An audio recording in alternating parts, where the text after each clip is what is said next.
এর পক্ষ থেকে আজকে তোমাদের কাছে একটা ছোট জিনিস শেয়ার করছি। সামনে আসন্ন নিট পরীক্ষার জন্য তোমরা অনেকেই প্রশ্ন করেছো যে টাইম ম্যানেজমেন্ট কি করে করব। আমরা ঘাবড়ে যাচ্ছি যে কি করে তিনটে সাবজেক্ট একসাথে সামলে চলবো। এটা পড়ছি তো ওটা ভুলে যাচ্ছি, ওটা পড়ছি তো এটা ভুলে যাচ্ছি। দেখো, এটা শুধু তোমার সমস্যা না, এটা সবারই সমস্যা। ম্যাক্সিমাম 95%-এরই সমস্যা, এটা পড়ছি ওটা ভুলে যাচ্ছি। যত এক্সামের দিনগুলো এগিয়ে আসবে এই সমস্যাটা বাড়তেই থাকবে। এটা থেকে সমাধান পাওয়ার জন্য অনেকে হয়তো তোমাকে বলবে কি এইভাবে চলো, এই একটা শিডিউল বানিয়ে নাও, লাস্ট 40 ডেজে এইভাবে টাইম ম্যাপ করো। ওইসব টাইম ম্যাপ ফাইম ম্যাপ বলে কিছু হয় না।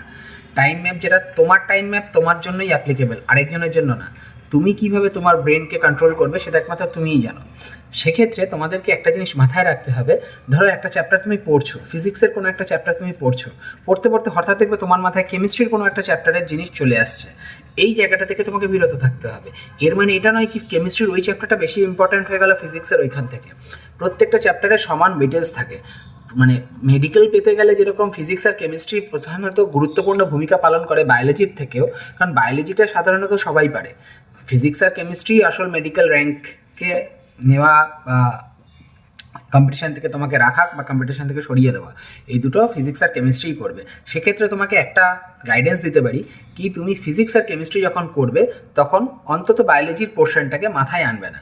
আর তৃতীয় নম্বর জিনিস, যতটুকু পড়েছো ততটুকুর মধ্যে নিজেকে সীমাবদ্ধ রাখো। যদি না পরে টাইম থাকে, এক্সট্রা তুমি টাইম পাচ্ছ আফটার রিভিশন, তারপরে গিয়ে তুমি সেটা করতে পারো। সেক্ষেত্রে দুটো জিনিস আমি বলবো তোমায়, যে যত বেশি পারবে, যত মক টেস্ট আছে সব মক টেস্ট অ্যাটেম্প্ট করো, এবং টাইম লিমিটের থেকে 15 মিনিট আগে সেটাকে শেষ করার চেষ্টা করো। কারণ মক টেস্ট যখন তুমি অনলাইনে অ্যাটেম্প্ট করবে তখন তোমাকে কিন্তু ওএমআর শিটটা গোল করতে হচ্ছে না, কিন্তু যখন তুমি পরীক্ষাটা তুমি দিতে যাবে তখন কিন্তু তোমাকে ওএমআর শিটটা গোল করতে হচ্ছে। এবার এই ওএমআর শিটটা যখন তোমাকে গোল করতে হবে, মিনিমাম 25 থেকে 30 মিনিট তোমার হাতে রেখে দেওয়া উচিত।